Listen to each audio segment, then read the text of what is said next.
Hello, happy Tuesday. Welcome to another Real Recipes with FCHS of Somerset County, of course. My name is Sigrid Solis. I am a program coordinator for the Rutgers Cooperative Extension, and today we will be making a Three Sisters stew. Let's see. I always have to check to see if there's anyone on yet. No one on yet, just me. So Three Sisters stew. I think I'm gonna wait a little bit until maybe some people get on, just so people aren't missing the introduction to what Three Sisters stew is.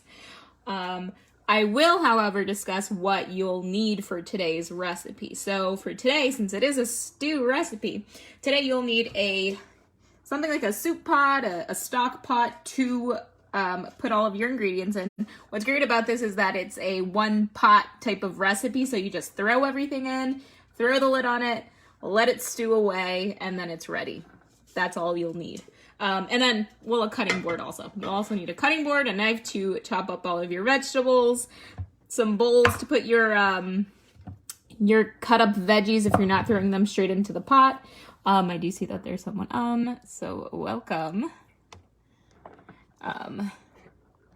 Let's see, let me think if there's anything else that you'll need for today. A soup ladle, something to stir around with, ladle for serving, a silicone spatula for stirring, and then let me get into the ingredients you'll need for today. For the ingredients, you will need, now I will tell you that I kind of took some creative liberties with a couple of the recipes that I found online. There were two which were really great, one from the American Heart Association and then another one from the Chickasaw Nation, both of which will link in the comments. Those recipes did involve ingredients that one, don't have, and two, that aren't really to my preferences. Not to say that they're not good or anything. They're very, very good. I think the recipes on the whole are excellent. I'm just working with what I've got and with what I know I'll eat.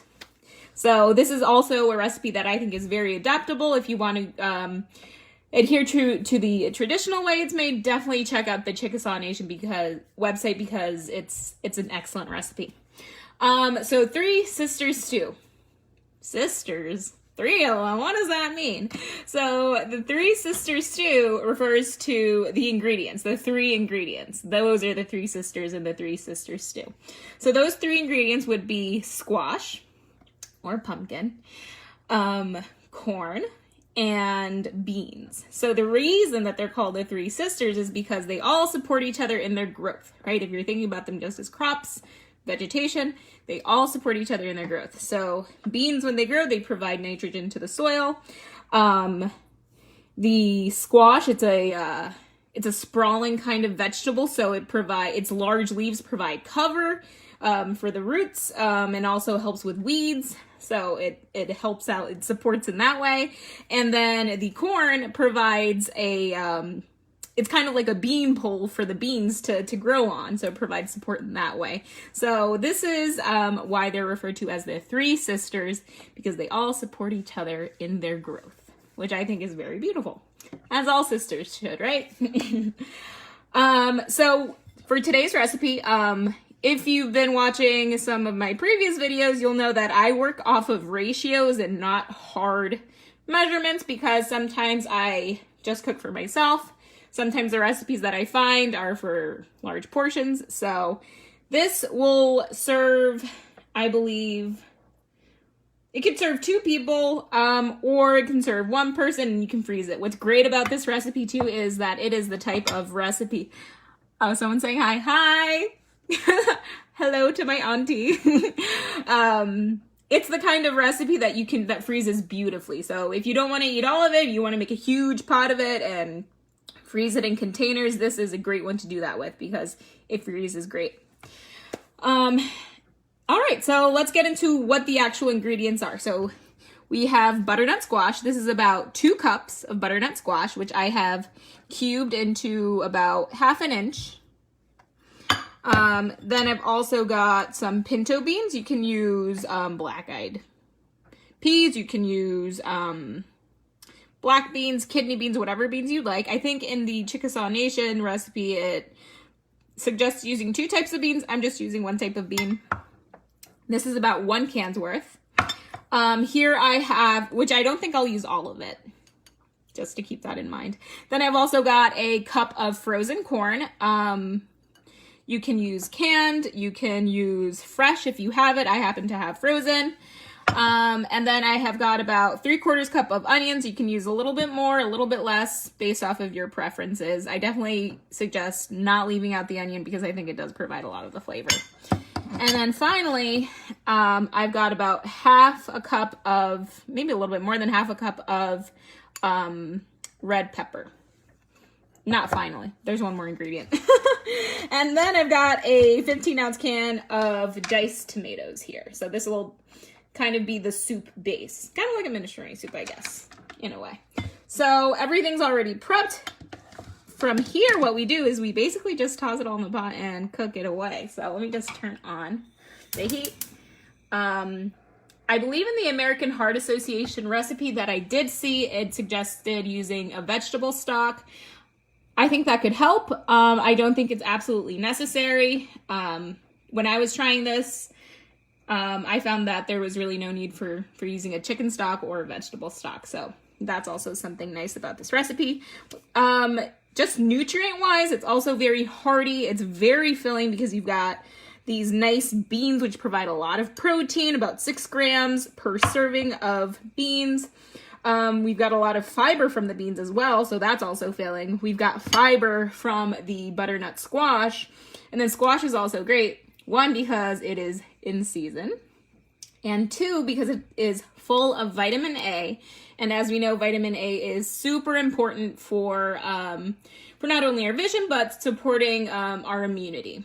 So it's a very good ingredient to have. Very good thing to eat, especially if you are deficient in vitamin A or looking for ways to increase your vitamin A consumption.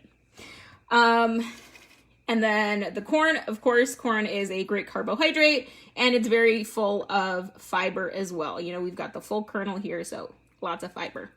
And then the tomatoes and the red peppers, we've got lycopene in the tomatoes, which is a great antioxidant, so it helps prevent cell damage.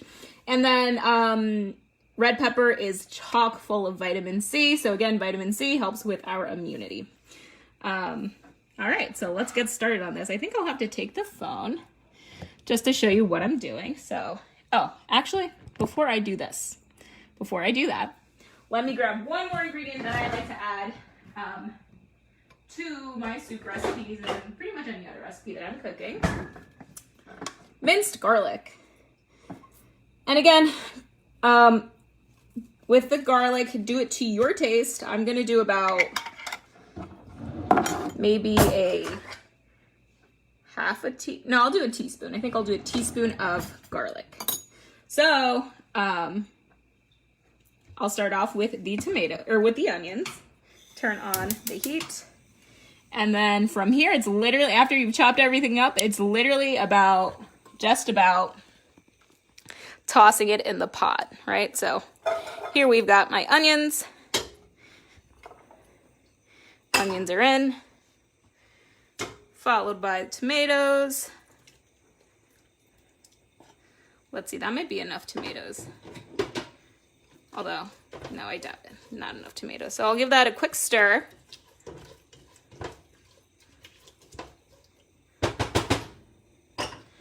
And I'll add in the remainder of the tomatoes. It's a lot easier when you're not holding a phone.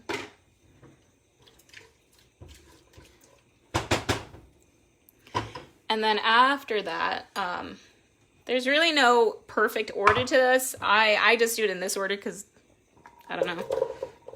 I guess I have my own particular way of putting food in the pot, but it will all cook the same.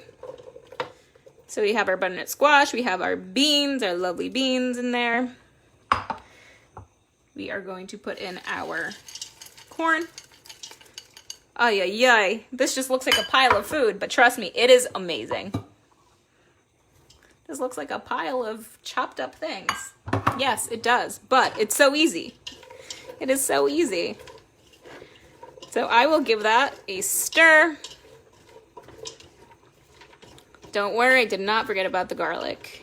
I'm going to put in about a teaspoon of garlic.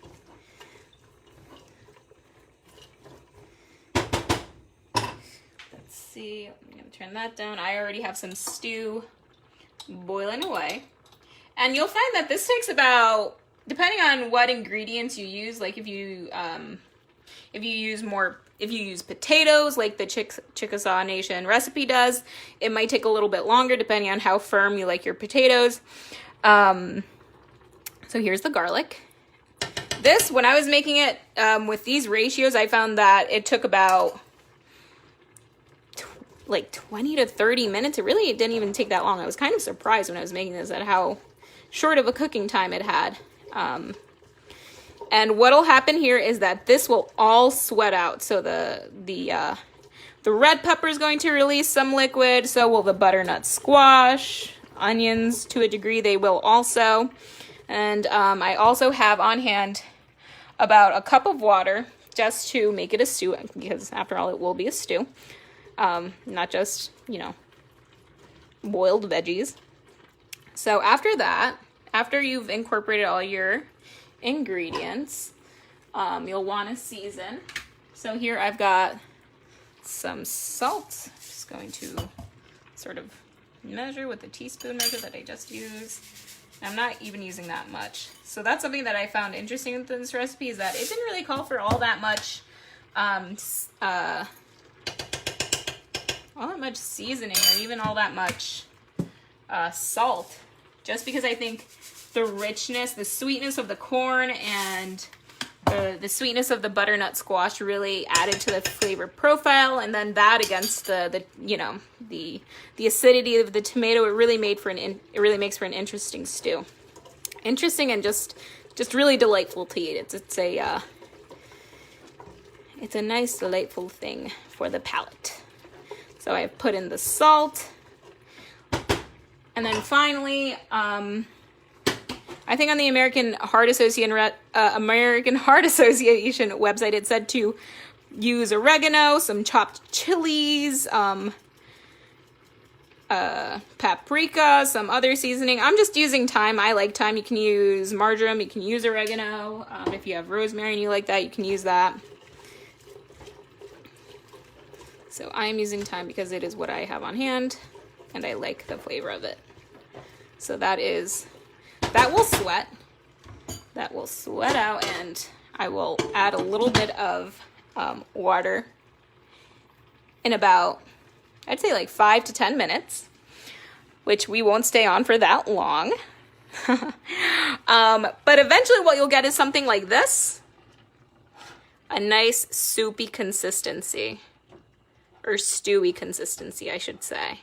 This is ready to serve. So this is what I made last night. So as we know with soups, it is always better the next day when all the flavors have had time to marry. So this is what it ends up looking like. And this is really nice with a warm bowl of rice, or even with a piece of toast. So let's see, I will serve that to myself in a bowl. Give it a nice little taste, which I won't lie, I've been having bites of this all day because it's that good.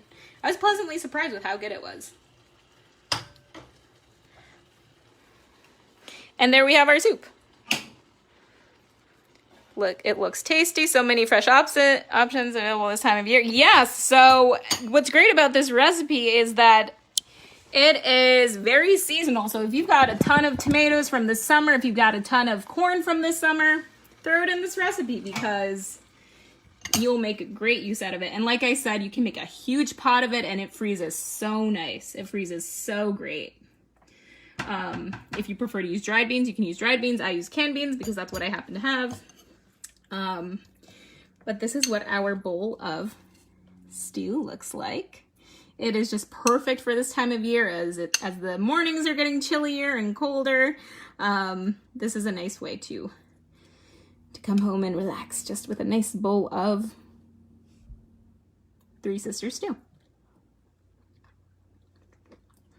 And like I said, the flavors are just so great. You've got, not only texture-wise is it really nice, but you'd think that with so much tomato that it comes out a little bit tart, but it doesn't, because of the sweetness of the corn and the butternut squash. So I hope you guys do try this recipe. Let us know in the comments below if you try it, or if you change it any way, or if you have any suggestions for what you'd add to a Three Sisters stew. That is all I have for today. We do have a couple of classes this week. On Thursday, we will be doing a class in Spanish in honor of Hispanic Heritage Month. It will be this Thursday at 3 p.m. and we will be doing a mango, which has been called Dominican mashed potatoes. It's very tasty. It will be in Spanish, but we'll post a link to a recipe in English, so those that are interested in doing the recipe or in cooking the recipe can also do it as well. And then Friday, Jen will have a real recipe video also, Friday at 12. So thank you so much and have a great day.